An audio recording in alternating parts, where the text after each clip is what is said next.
કૃષ્ણ, જય ગુરુદેવ. મારા વાલા સ્નેહીજનો સૌને રેણુકાબેન જોશીના જય સિદ્ધનાથ. આજે શુક્રવાર, ભાદરવા વદ ત્રીજ. આજે ત્રીજું શ્રાદ્ધ છે. આજે ત્રીજનું શ્રાદ્ધ પડશે. રાશિ છે મેષ, નામના અક્ષર છે અલ અને ઈ.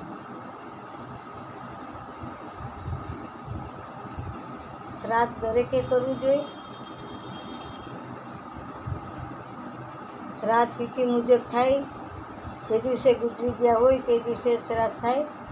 અગ્નિ સંસ્કાર ભલે 4 દિવસે કર્યો હોય કે 5 દિવસે કર્યો હોય કે 6 દિવસે કર્યો હોય, પણ શ્રાદ્ધ તો જેથી ગુજરી ગયા હોય તે જ ગણાય. ઘણા વાટ જોતા હોય, ઘણા સગાવાલાની તો 2 દિવસ એમને રાખી મૂક્યા હોય, અથવા તો લાસ્ટ 2-4 દિવસે જેવી હોય, પણ એ ન ગણાય. જ્યારે ગુજરી ગયા હોય એ જ દિવસ ગણાય. શ્રાદ્ધમાં ભેળવવા હોય તો 3 બ્રાહ્મણ જમાડવા પડે. શ્રાદ્ધમાં ભેળવવાના હોય તો કહેજો. હું કાર્ય બધું જ કરું છું, તેમજ જ્યોતિષ કરું છું, કર્મકાંડ કરું છું અને વાસ્તુશાસ્ત્રનું માર્ગદર્શન પણ આપું છું, જન્માક્ષર કરું છું.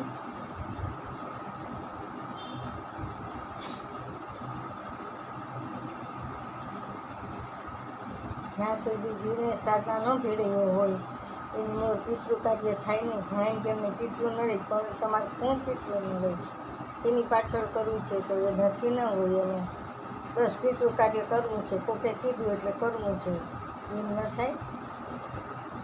પહેલાં જોવું પડે બધું. અને શ્રાદ્ધના દિવસોમાં તો શ્રાદ્ધ જ ન થાય.